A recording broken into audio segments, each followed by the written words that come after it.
So SoFi, the day after the stock jumped 20%, what happened? Well, if you've been following the stock for a while, what happened was exactly the same thing that has happened in the past.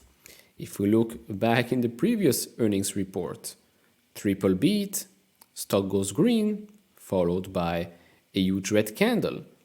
The one before that, July 2023, triple beat, huge red candle. Moving even further, May 2023, beat, big red candle. Then back in January 2023, huge beat, big green candle, and then followed by a couple of weeks of the stock going back down and returning all of its gains. What happened now? Well, this week, again, went up 20% in one day, and then the day after and 2 days after that, huge red days for SoFi, basically almost returning all of its gains. We've seen this story play out before. We've talked about that in previous videos. We're now sitting at the 200-day moving average. RSI pretty neutral. It doesn't make any sense. And so in this video, I want to focus on a couple of things that were mentioned in the earnings call that I did not mention in my previous video. We're going to use Brad Friedman's Stock Markets Nerd newsletter, incredible newsletter, great insights. The summary there is really good to go over. So we're going to go over a couple of things there. And also I want to start with the analyst sentiment, because the analysts aren't always very happy to see SoFi succeed. We've seen some ridiculous price targets. We've seen some ridiculous comments as well from analysts, especially after great earnings reports. Okay, we'll see what happens. First, if you enjoy this type of videos, leave it a thumbs up, subscribe if not, we really appreciate that.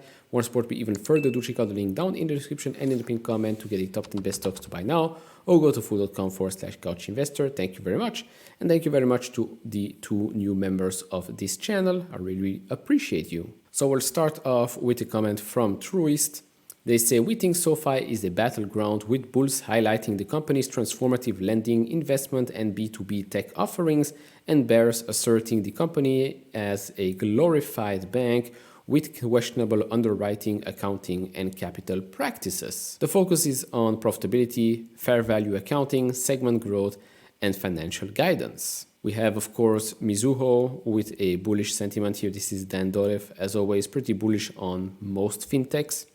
So Q4 GAAP profits promised, GAAP profits delivered. They rate SoFi a buy with a $12 price target. Then, if we go and look at the Wedbush analyst with a $3 price target, they say, even though the company is now GAAP profitable, we believe capital constraint could limit lending segment growth, and we fear the implied growth in the tech segment may not be enough to offset this. Okay, in my opinion, I rather trust management, which have been executing quite well in the last couple of years. I mean, they always, let's call it sandbagging, right? They hope for the best, but definitely prepare for the worst. We've got that with the guidance that they gave us. Last year, they prepared for the worst, didn't happen, and so we exceeded that and then some. Same could be said in 2024. And remember, in the earnings call, they said this, even looking beyond 2024.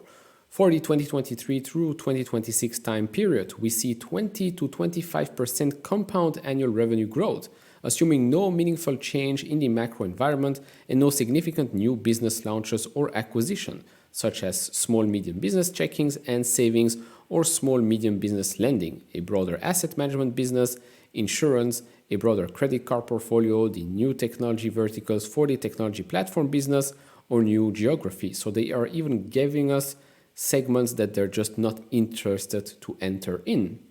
Very interesting. This also assumes a compound analytic growth rate of 50% for the financial services revenue, mid-20% for the tech platform revenue, and mid-teens for the lending segment revenue. And this is management that predicts this. I rather trust management, again, who has been executing flawlessly for the last couple of years, than an analyst that keeps on saying, oh, I don't trust management, oh, I don't think they can achieve this and that. Well, right now, their track record, again, is quite flawless. And one last thing here, it's not just top line growth that's expected to grow quite a lot.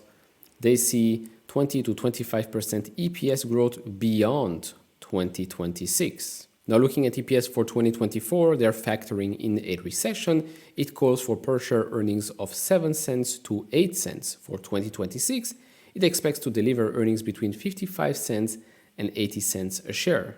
Basically, if you look at the midpoint here at around 70 cents, you're paying a bit more than 10 times 2026 earnings. Not that expensive for a company that is expected to grow so fast top and bottom line. Analyst from Oppenheimer said here, one thing is clear to us, this recession included outlook still producing mid-teens revenue growth and significant margin expansion is a testament to SoFi's diversification strategy. Q4 illustrated the leverage in their business model with around 30% adjusted EBITDA margins. Could SoFi break $10 and maintain it? Well, right now I think it's pretty clear it cannot. Then moving on to the KBW Analyst, the boutique firm that has an underperform rating and a $6.5 price target. SoFi's shares somehow become more polarizing with each passing quarter, as quick build-up or deteriorating in the stock is becoming the norm. Again, this has nothing to do with the business, this has more to do with the stock's volatility. I thought analysts were supposed to focus on the business performance and less on the volatility of a certain stock, but maybe I was mistaken. Then going back to a Seaport research analyst, we've talked about that already in the past.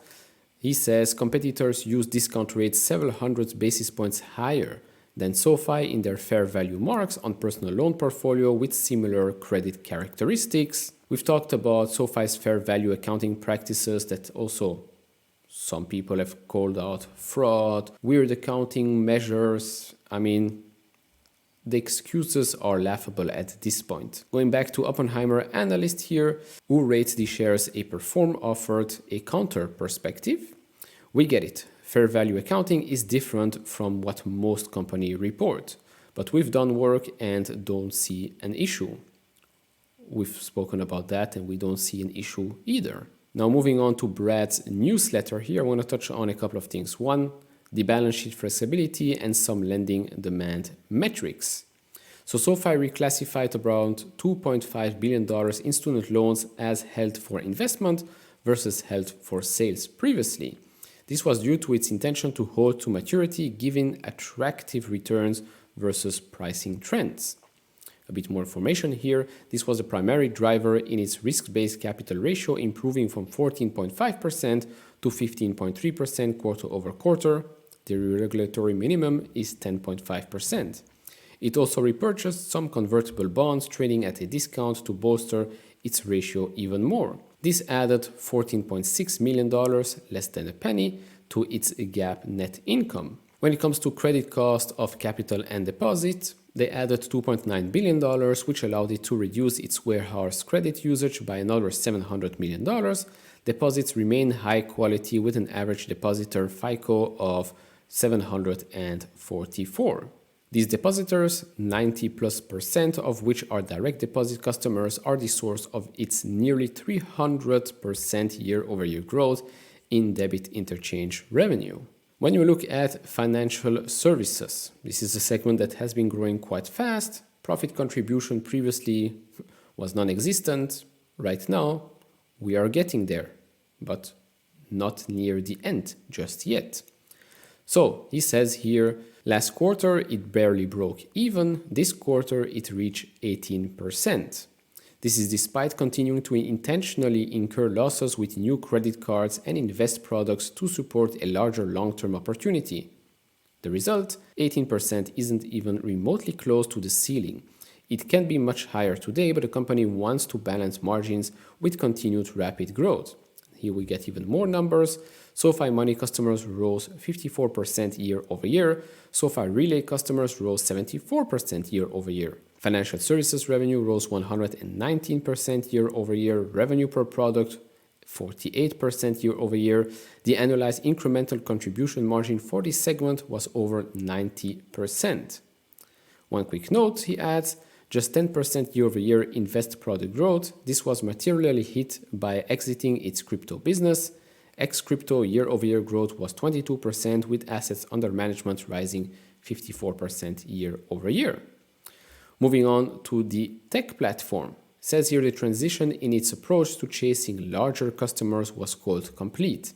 The tech platform's growth acceleration from 6% year-over-year to 13% year-over-year versus last quarter was powered by existing customers' growth as well as some of the new wins beginning to translate into revenue.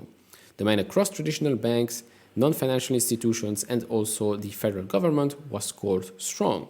Again, 2023, a pretty weak year when it comes to the tech platform. We all fully expect 2024 to be a much stronger year. And so, to conclude, right now at a market cap of $7.64 billion with a forward PE currently of 57.3 times, of course, with its growth rates. I mean, these are analyst expectations, not the company's expectations, analyst expectations. For fiscal year 2025, EPS growth year-over-year of 148.7% year-over-year. Fiscal year 2026, another 41.18%. Of course, we know what the company expects, but we also have to look to what analysts are expecting. Because at the end of the day, analysts can make or break a stock in the short term. In the long term, doesn't really matter. If the company executes, if the business is doing well, the stock will follow. And that's exactly what I've been saying with regards to SoFi for quite a while. Because if we look the last year's performance, yes, we are up, but we've been at around the same price for quite a while now. We've gone up and down. We've tested $10, $11 a couple of times.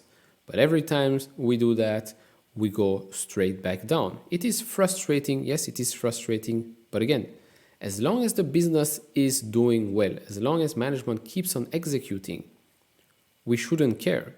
Heck, it actually allows us to buy even more shares. If you can buy more shares at the same price, but you know that the company is doing now better than a quarter or two ago, why not take advantage of that? If you think that this truly becomes a huge, huge company 5, 10, 15 years from now, why not take advantage of a stock that doesn't really move much while the underlying business is growing and actually accelerating in a profitable way? I think this is a gift. Of course, these are just my thoughts.